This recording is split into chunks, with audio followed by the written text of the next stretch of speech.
Okay, students, so let us continue. Okay, just 1 second. Everyone can see the PDF, right? Modern periodic table. Please let me know.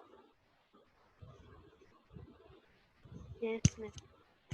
Okay, fine. Yes, miss. Okay, so students, I discussed this point, all right, that your alkali metals, the oxides of alkali metals, they react with water. Oh, sorry, just 1 minute. Oxides of alkali metals react with water to form strong bases. Okay, let's read ahead what is written. The reactive metals on the right, that is halogens. Group 17 is halogen, students. Okay, chlorine, fluorine, bromine, iodine. React with oxygen to form oxides. For example, Cl2O7. Now your chlorine, when it reacts with oxygen, it forms Cl2O7. Students, you all can write the name of this Cl2O7. Okay, it is dichlorine.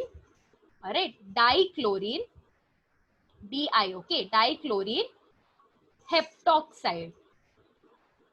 Okay, dichlorine heptoxide.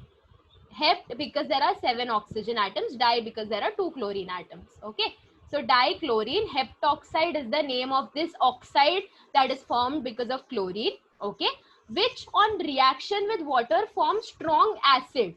See students, your alkali metals, oxides of just now we discussed which are the ones that are highly reactive. So your alkali metals are highly reactive because they have low ionization enthalpy. Your group 17, your halogens are highly reactive because they have high electron gain enthalpy. Oxides of alkali metals react with water to form strong bases. Oxides of halogens react with water to form strong acids. Okay, fine. This is one more way. This is like another indication. Okay, one indication is ionization enthalpy, electron gain enthalpy, you all can determine which is highly reactive. Another is by looking at the nature of oxides. Okay, so if the oxide is forming a strong base or if the oxide is forming a strong acid, it is said to be highly reactive. So here the oxide of my chlorine will form this acid. Students, this is HClO4. Okay, there's a typo in your textbook. If you all observe carefully, they have written C and then they have written capital I. It should be Cl, your chlorine symbol. So it is HClO4. This compound is nothing but perchloric acid. Okay, so it is PER. I'll dictate the spelling. You all can just write it down here. Okay, it is PER CLORIC. It is one word. Okay, perchloric. PERCLORIC. Perchloric acid. So this compound is perchloric acid. Okay, PERCLORIC. Okay, fine. All right. So this is another indication in which we can determine which compound, which element is highly reactive. The oxides of the, now what about the center elements? Now we are discussing S and P block only. Okay, 1 to 13 to 16. Okay, so I discussed about the group 1 element. I discussed about group 17. Group 18 doesn't react, so it doesn't matter. Oxides of the elements in the center of the main group elements. Okay, what about the oxides which are formed by the center element, that is group 2 or maybe group 13, 14, 15? What about them? Group 1 oxides are, they form strong bases. Group 17 oxides form strong acid. What about the center ones? Okay, fine. So there are different types in it. First type is amphoteric. Second type is neutral. Third type is weakly acidic. Okay, fine. So amphoteric, students, amphoteric, I don't know if you all have come across this word before. Even if you all have or even if you all have not, note down what amphoteric means. Okay, there is space here below on this page. After the paragraph ends, there is space. So write the word amphoteric, put a colon and write down what I'm dictating. Okay, amphoteric compounds, or you all can just simply write the word amphoteric, put a colon and write down. Compounds which are able to react, compounds which are able to react both as acids and bases, or you can write alkalis also, another name for bases. Compounds which are able to react both as acids and as bases. both as acids and bases. You all can write bases slash alkalis if you all want. Okay, compounds which are able to react both as acids and bases is the meaning of amphoteric. So students, this Al2O3 is nothing but aluminium oxide. Okay, so this aluminium oxide that is there, it is an amphoteric compound. It can form strong base, it can form base or an acid. It can react as an base or an acid. Okay, fine. This is one nature. Another is the compounds that are neutral, neither acidic nor basic. So examples are CO and NO. CO is nothing but your carbon monoxide. NO is nothing but your nitric oxide. Okay, and weakly acidic. We also have weakly acidic. Example is CO2. That is your carbon dioxide. So you all can just remember these examples. Okay, which oxide is what? Okay, fine. Next, what is written over here, students? The change in atomic radii of transition metals, that is your D block elements, and inner transition, that is your F block element, is rather small. Okay, now students, we won't see much of size change when we are dealing with D block and F block elements. Okay, fine. Therefore, the transition metals and inner transition elements belonging to the individual series have similar kind of chemical properties. Their ionization enthalpies are intermediate between those of S and P block. So basically what they are trying to say is we are not dealing with D and F block much over here. Okay, fine. You have seen, right, in valency, metallic, non-metallic character, and the last one, chemical property. They are mainly discussed about S and P block only. Students, why we are not dealing with D and F block? Because there is a separate chapter altogether in your 12th standard, so don't worry about it. Okay, we'll get to that as well, but now, as if for now, study what is given. Okay, fine, just 1 minute. So students, with this, we are done with the chapter. Okay, finally. Now, the blue boxes that I always ask you all to read. Okay. Firstly, I want to ask the people who have read the boxes whether you all understood whatever is written in the problems, or is there any specific one which you all have doubt in and you all want me to explain? Please let me know.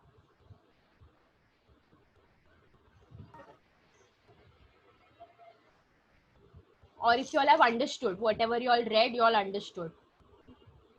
Yes or no? You all have not read only. Okay, I have already discussed 7.1. Just a minute. No doubt, miss. Okay, Lenroy doesn't have any doubt. What about others? I am feeling that others have not read only.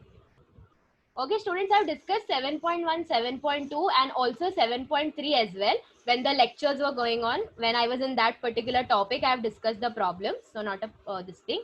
7.4 students, 7.4 is more like a theoretical this thing. Okay, Ankita also doesn't have any doubt. Okay, good. Let me just quickly go through it still once for people who have not read. Okay, fine. Okay, so what is problem 7.4 students? This is more like a theoretical topic. Okay, fine. Chlorides of two metals are common laboratory chemicals and both are colorless. One of the metal reacts vigorously with water, whereas the other reacts slowly. Place the two metals in the appropriate block in the periodic table. Justify your answer. They have not given which metal, what, nothing. Just two hints they have given. One reacts vigorously with water and the other reacts slowly with water. Okay, fine. And we are actually talking about chlorides of those two metals. That is the metal, when the two metals that are in discussion react with chlorine, they form chlorides, right? So if I read the solution, students, see, metals are present in all the four blocks. Your S block are metals, D block are metals, F block are metals. P block also, it has mixture of metals, non-metals, but metals are present in P block as well. Okay, fine. So salts of metals in the F and P block are not common laboratory chemicals. Okay, fine. Common laboratory chemicals means chemicals which are normally used in laboratories, as simple as that. So if I talk about F and P block, okay, so whatever salts that are formed, okay, whatever metal combines with chlorine, whichever metal is in discussion right now, when it combines with chlorine, it forms chloride, right? So metals that belong to F and P block, okay, and when they form chlorides, they are not common laboratory chemical except for AlCl3. Students, your Al comes where? It comes in P block. Okay, let me just check if I'm correct. Yes, your Al comes in P block. Okay, so what is the conclusion that you all are supposed to remember from here? The metals which are present in F and P block, when they form chloride compounds, the compounds are not that common, but there is one exception, that is AlCl3. This is like, so we will discard F block and we will discard P block. Now we are left with two options, that is S and D block. Therefore, the choice is between S and D block. From the given properties, their placement, now they have also given some hints, right? That one of them reacts vigorously with water and one of them reacts slowly with water. What they did was, we have 4 blocks. Eliminate the possibilities. So they eliminated P block, they eliminated F block, because the metals of these blocks, the chlorides that are formed, they are not that common. Okay, so now we are down to S block and D block. It is very obvious, students, the metal that vigorously reacts, it belongs to S block, and the other one will then belong to D block. Okay, the colorless nature of the less reactive metal in the D block implies that the inner D subshell is completely filled. Students, if you remember, when we did block characteristics, so in D block elements, there were certain properties that we have discussed. Paramagnetism, variable oxidation state, forming colored compounds. Okay, colored compounds. So if the D subshell is not completely filled, then only it can form colored compounds. But if it is completely filled, then it will form colorless compound. Okay, so that colorless hint that was given in the question, it is another hint indicating that the metal is from D block. Okay, we are not supposed to find which metal is it, we are just supposed to find the position. Okay, this is more like a theoretical question, students. You all can put a star mark and keep, okay, in this one. Next, where's the next problem? Okay, next, actually this one is very simple, the 7.5. Identify the species having larger radius from the following pairs. So the first pair is sodium and Na plus, the second pair is Na plus and Mg2 plus. Okay, so students, can anyone tell me from Na and Na plus, which one will have larger radius, or whose atomic size is large? I am discussing only the first question right now. So which one will have larger radius, sodium or Na plus? Don't read the solution, try to answer on your own.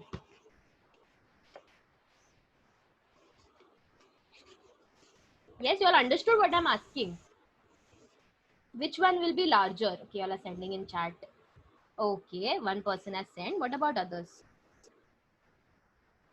No, read the question carefully. Lenroy, read the question carefully. Okay, yes, Gandharva, you would like to answer? Which one will have larger size from sodium and Na plus? Please unmute and answer someone. You all are sending in chat, it is correct. Okay, why? Okay, Sodium. answer is yes, sodium. Very good. Answer is sodium. Why sodium, anyone? Why sodium will have larger radius as compared to Na plus?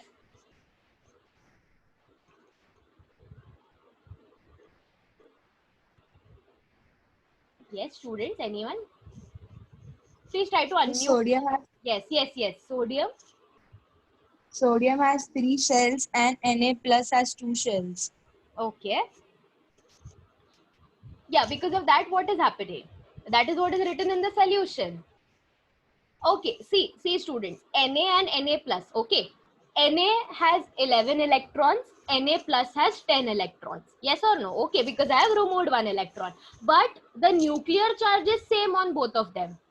Yes or no? We have already discussed this when we were discussing ionic radius, cation size and anion size. Okay, a cation is always smaller than the actual element.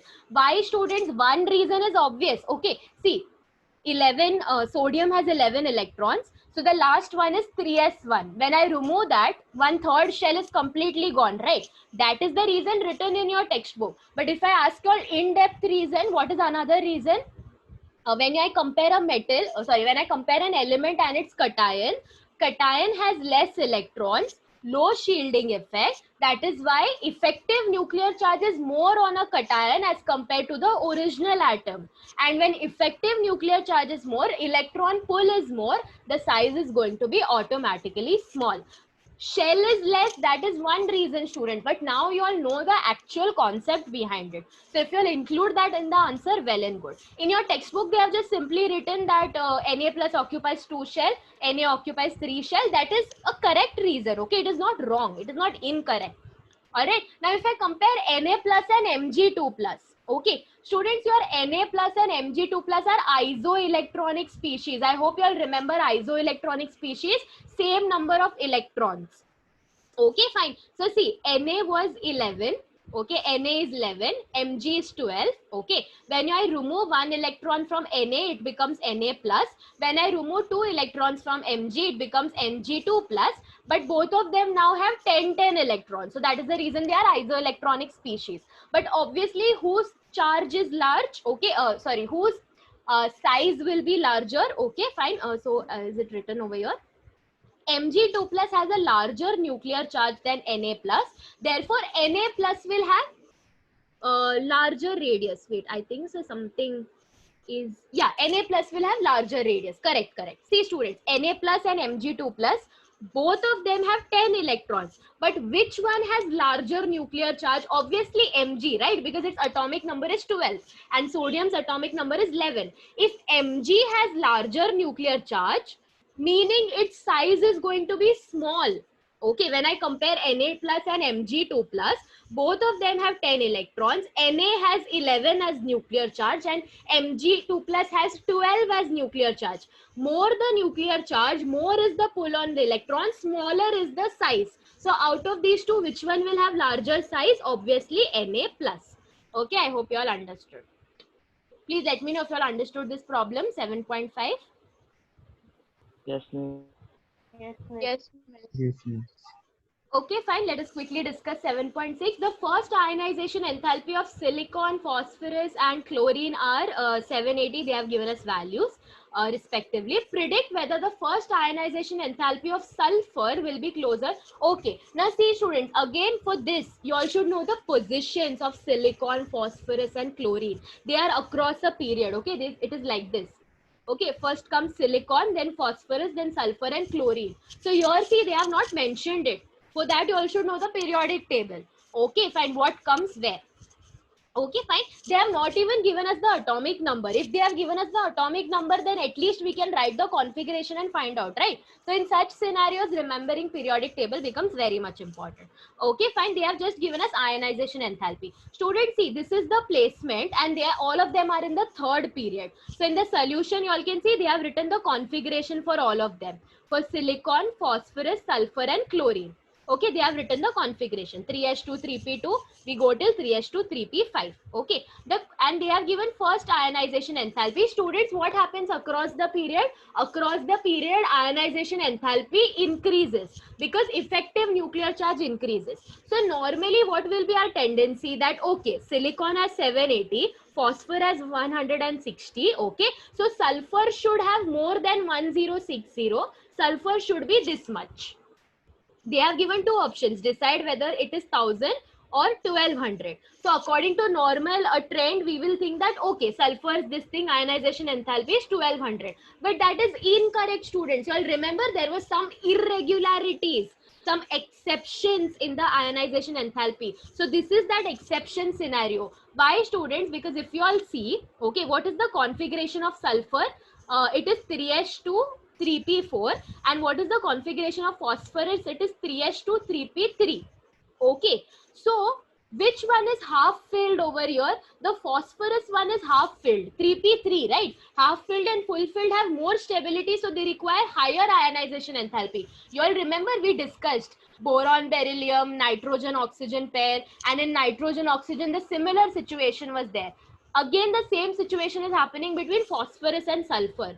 So even though sulfur comes afterwards, sulfur will require less energy as compared to phosphorus, because in case of phosphorus, it is half filled. The p orbital is half filled. So out of 1000 and 1200, which is the answer? 1000.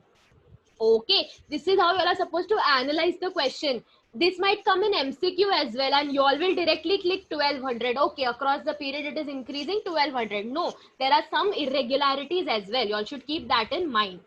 Okay, fine. All right, you all can just read this later. Students, everyone, please let me know if you all understood that problem. Yes, miss.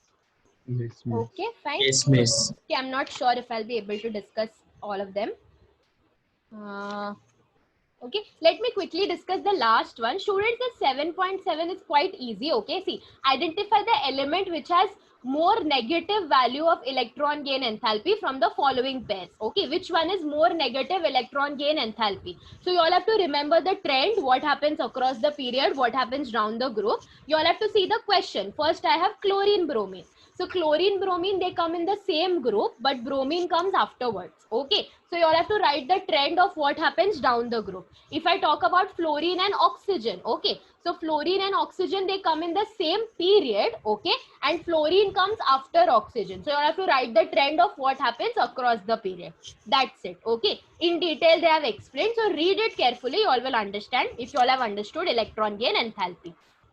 Okay, let me just quickly discuss this. Okay, now students, here this question is interesting. Actually, these type of questions I'm not sure you all have solved yet or not, but it is in some chapter, chapter 4 or 5 or redox, I am not sure. This is called cross multiplication method. See students, what they have done is germanium, sulfur and bromine belong to group 14, 16 and 17 respectively. Predict the empirical formula. We are supposed to write the formula of the compound, okay, which is formed by germanium and silicon, which is formed by germanium and bromine. So they have given us which groups they are in, okay. So because of that, I can identify the outer electronic configuration, which is general, right? So for group 14, it is NH2NP4. Group 16, it is NH2NP. So sorry, students. Group 14, it is NH2NP2. Group 16, it is NH2NP4. Group 17, it is NH2NP5. You all know this already. Okay, fine. So with this, I can determine the number of valence electrons. Okay, here there are 4 valence electrons. Here there are 6 valence electrons. Here there are 7 valence electrons. I can also determine the valency. Okay, so when valence electrons are 4, valency is also 4. When valence electrons are 6, what is valency? How many bonds it will form? It will form 2 bonds, 8 minus 6. And when it is 7, valence electrons are 7, it needs 1 more electron or it can form 1 more bond. So the valency is 1. Okay. Now, firstly, I have to determine the formula of the compound that is formed by combination of germanium and sulfur. Okay, fine. So what we are supposed to do, students, we are supposed to use method of cross multiplication. It is very simple. See, what we do is first we'll write the symbols. Okay, first we'll write what the element is. Then we'll write the valency. Okay, not the number of valence electrons. We'll write the valency. See, students, in sulfur, valence electrons are 6. But what is the valency? It can form 2 bonds. Okay, in order to complete the octet. So valency of sulfur is 2. So you all are, see, for germanium valency is 4, sulfur is valency is 2. You all are simply supposed to cross multiply. That is, you all can see in front of germanium put 2, in front of sulfur put 4. Okay, all right.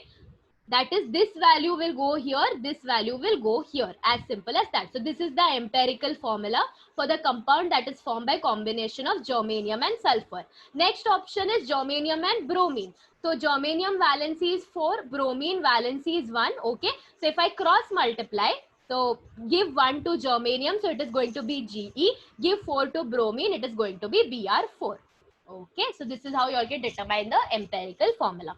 Students, everyone, please let me know if you all understood this 7.8 problem. Yes, miss. Okay, Yes. fine.